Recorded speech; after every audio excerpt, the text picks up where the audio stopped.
Hi, hello, welcome back to another Dragula review. My name is Jer, and we are talking about episode 3 of Dragula season 666. This is the Holiday of Horrors challenge. So excited, but so disappointed that no one chose Christmas.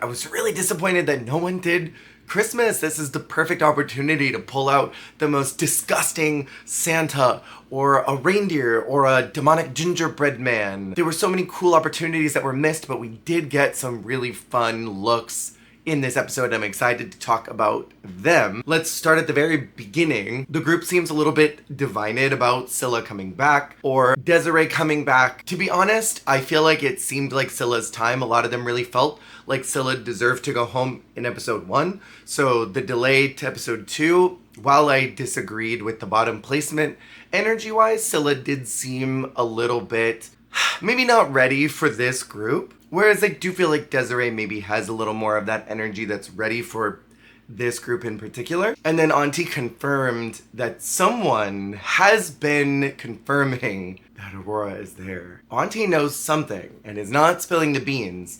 And nothing bothers me more than, well, girl, I heard from someone. No, too vague. Be honest. Say, I heard this person saying this about you. I ripped the bandage off. They want to know if it comes back to you that you leaked. They shouldn't have been leaking stuff in the first place. And also the Boulets kind of confirmed on their podcast that the rumors are true. So that is a little bit concerning, breaking NDAs. There's a lot of contractual stuff that's in there. So the Boulets video message says that it is the Holiday of Horrors challenge. They can do any holiday, but it's got to be scary and it's got to be gross because they're incorporating an element of filth. And I said last week that I was expecting a filth challenge to come. And here it is. I'm so excited we got it, but I don't know if we got what I was expecting. But I do have to say, I think it's kind of refreshing to have a group that's not sticking to the rubric perfectly for what you would normally do. They're doing something that's a little abnormal. So I think that's fun. Cynthia's back for a very drag race type fright feat. And the fright feat is to do a Valentine's Day ad while eating disgusting brain chocolates with fish sauce. It was disgusting. I would have never been able to do it. It was gross. In a really interesting, kind of cathartic way, Asia wins the challenge despite everything that has been going on in her personal life. So that made me feel good that she was able to push through and really make something super dynamic. And my favorite part of this challenge is that the Boulets are really leaning in on dark magic this season and gave another curse as the win.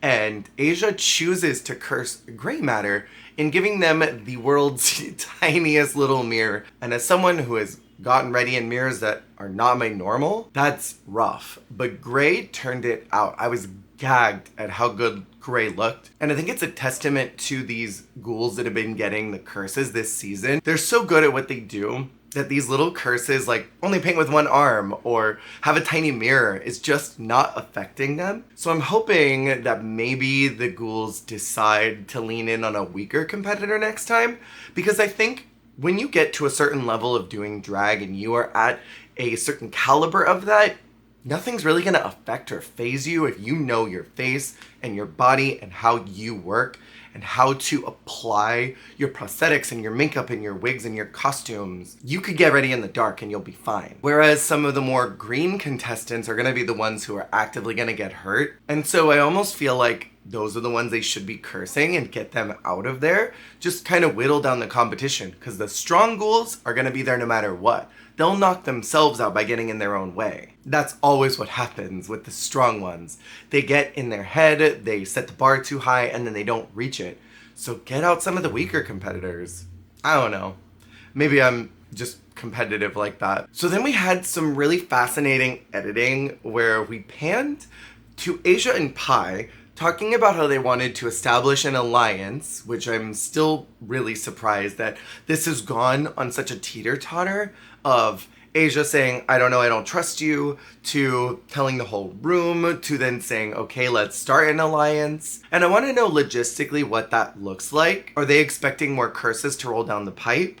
So they're thinking, okay, we won't curse each other, we'll just get everybody else out? Or are they thinking there's going to be more votes? I'm curious what the logistics of being on a team is. Or Is it just someone else to bounce ideas off of so that when you're in this competition, you normally would keep all your cards really close to you. But if you have a team member and you say, hey, the challenge is this, I'm thinking about doing this concept, do you think that's good? And then you don't have to be so insular. Maybe that's how that works. But it pans from that conversation to James opening up about their partner leaving them, to the creatives where some of the other monsters are talking about how they don't know if they can trust Pi, but also is Pi onto something and they should all be forming alliances. Is this a good time to do so? And they're kind of all picking up that the game has changed a little bit. This season is more of a game than any other season has been before. It does make me wonder, maybe the Boulets are revving up to something. So that editing was fascinating and interesting to me. We normally don't see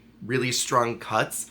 And it was almost like the editing team was trying to show us, these are the group dynamics that are starting to bubble up in the cauldron.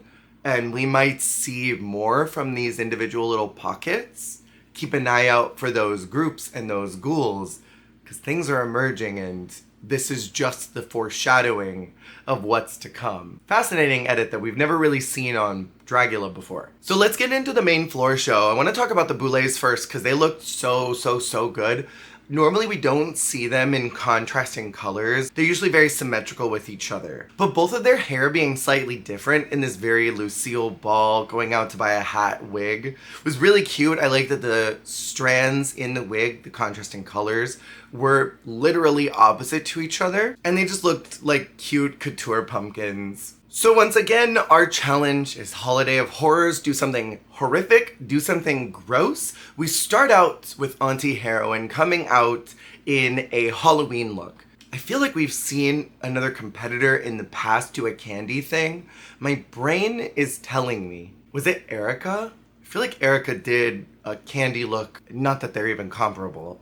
Once again, Auntie's makeup is incredible. There's not a single detail missed here. It's an amazing look. I love that it's this sleek gown that is covered in things. What it reminds me of, honestly, is that scene in Labyrinth where they see the trash lady and she's just covered in all of her things. This looks like someone who is obsessed with Halloween, obsessed with candy, obsessed with all of the intricacies of Halloween, and just keeps it all with them all the time, that it's just become a part of their outfits now. They carry Halloween with them everywhere. The performance was not what I was expecting for this look. It sort of seemed a little more dampy from Legend of Zelda, the like hobbling walking. And I don't know if that was it. Next out is Yuri in a Valentine's look. I was informed by my partner who watches with me that this was supposed to be a bear. I was not getting bear. I don't know what it looked like, but it wasn't that. I think everything was just too small scale. I thought the fur was cute. I think the heart box was cute. What I would have liked better for the filth component would be if maybe they had somehow had a mechanism in the tail so that they could squat over it and drop a number 2 in the box and then pass it out like that was the candy they were giving to their lover. I think maybe that would have been more effective for the performance side. The scale on it was a little bit small, but I'm really obsessed with Yuri, and I hope that them being in the bottom this week woke them up so that they can move on to the next couple challenges, because I want to see more of them. Next out is Pi doing Baby New Year. I just have a visceral negative reaction to babies and children, so this was disgusting to me. It was a really filthy, ugly, scary looking baby with the poop all over the diaper, and the performance was really spectacular. Pi really knocked this one out of the park. I do want to say too, the proportions were really interesting with the hips being super wide. It felt like one of those comics that you would see. Like the Baby New Year is here and the head is really big and then the waist is really giant, but then everything else is kind of small to exaggerate certain proportions. I thought that was well done. Next up was Jaharia giving us a birthday look. To me, a birthday is not a holiday. It's a personal celebration. So that missed the mark on the challenge, but the look was really good. So I can't fault it because it's not bad, it just is for a different challenge. This was such a cool look. I loved the clown wig. I loved the party hat. I loved the costuming and the details and the hips. I liked the cake. I liked the performance. I liked every single element, but I just don't see birthday as a holiday. So good look, not the challenge. It balanced out to safe for me. Jaharia is such an interesting performer on this season because I feel like a lot of their looks have not met the criteria of what I'm expecting and what I'm hoping to see, but it's so strong. I have a feeling they're gonna go pretty decently far in the competition. Plus, they've got a lot of steam and a lot of energy and personality, so I think that's gonna help propel them. Next up was Vivi doing 4th of July. I love this sort of Jim Henson pig mask. It was very 80s, dark crystal, labyrinth, Muppety type face. It was just very, very, very cool. I loved the way that the mouth moved. It just seemed like this silly, cute, happy pig that was also just a demon. And I think there's something very classic horror about that, of this adorable looking thing that is disgusting and villainous and evil. And I think that's a really good encapsulation on what America is that it's this really beautiful veneer, but on the inside is this rotten, disgusting tooth that is decaying and falling apart. And I think this look really captures that energy quite well of what America is to a lot of queer people. We see so many of the problems with it, we see so many of the disgusting elements of this country, but it's packaged really cute and pretty, and look, there's food. Overall, this was a spectacular look, incredible performance. Vivi really did the thing for me this week. And I think a big component of this challenge is capturing the essence of that holiday and finding the gross parts of it. And Vivi did that, because some of the gross parts about 4th of July is how much overindulging happens, and that's a lot of what they captured. Next up was Gray doing the Easter Bunny. I loved this performance. I loved this almost FNAF Donnie Darko style bunny rabbit. I love that Gray has this signature scalp where there's this metallic part that's always showing there. The construction on this costume was absolutely incredible. I've never seen anything like this before. It was so well done. The basket, I kind of wish was really frilly and pink and had ribbons and eggs all over it, and the Boulets hinted at that too, that they would have loved to have seen them hump some eggs on the ground instead. I would have loved if they were just a bunch of eggs, a bunch of hard-boiled eggs, a bunch of chocolate eggs, and those just got smashed on the ground, and if they were gonna do that act on the floor, that it would have been with the eggs and then maybe scoop them back up and put them in the basket. That would have been a little more filthy to me. Next out is Desiree doing what Gray wanted them to do in week 1, which was to show the dicks. And this pilgrim look, I think, was interesting as a concept. I think the wig and the jacket made her read a little more rock star to me. I don't think it necessarily read as I'm getting on the Mayflower, about to go do some nefarious deeds out in these new United States. The Boulets really hated that it was a chicken and not a turkey. I understand. To me, that wasn't as egregious as they found it. I just thought the overall look was reading different than what the inspiration was. I will say the makeup was really cool. Jake and I were talking about it afterwards, and he was saying what he thought would have elevated it would have been maybe having smallpox. So it was this dirty European that had come over with all the diseases that all the Europeans brought over, and then coughing all over the food and being disgusting with it. Next out is Aurora doing another Baby New Year. I will say I thought that classic horror neon green was such a nice touch. This look was high fashion and couture, and it was a baby look. It was not disgusting, was really my problem with it. I mean, the vomit was gross, but overall it was just this cute little baby that had barfed on themselves. I think Aurora is moving in the right direction, and I think their trajectory is definitely on the uphill climb. I hope they keep this momentum going, because I was really excited to see what they were gonna do when they were initially cast, and so far I haven't seen that energy from the promo in their looks yet. This is the closest to it, so I'm hoping next week they really knock it out of the park. Next out was my favorite and most disgusting look of the night, Ananko's to Asia Consent. God, this is such a cool look, doing Mother's Day and doing this evil twist to it where they've got these parts of all of the discarded, YouTube's gonna hate this segment, the discarded remains all over them, and then giving themselves a C-section on stage. It was gross, it was rancid, it was foul, it was so good. Every tenet of Dragula has been represented by Asia every single week. And one thing you want to do in a competition is take the core values of that competition and apply it every single week. And that's what Asia's doing. Every week it's glamour, it's horror, it's filth, and it's high drag. This look encapsulates that, and the other two looks have also done that. Maybe last week wasn't on target for the challenge, but it was every other tenet of the show. And this week was spectacular, and the performance is really what took it to that next level. 10 tens across the board. And I think something is really horrific and foul about irreverence. A lot of people revere their mothers.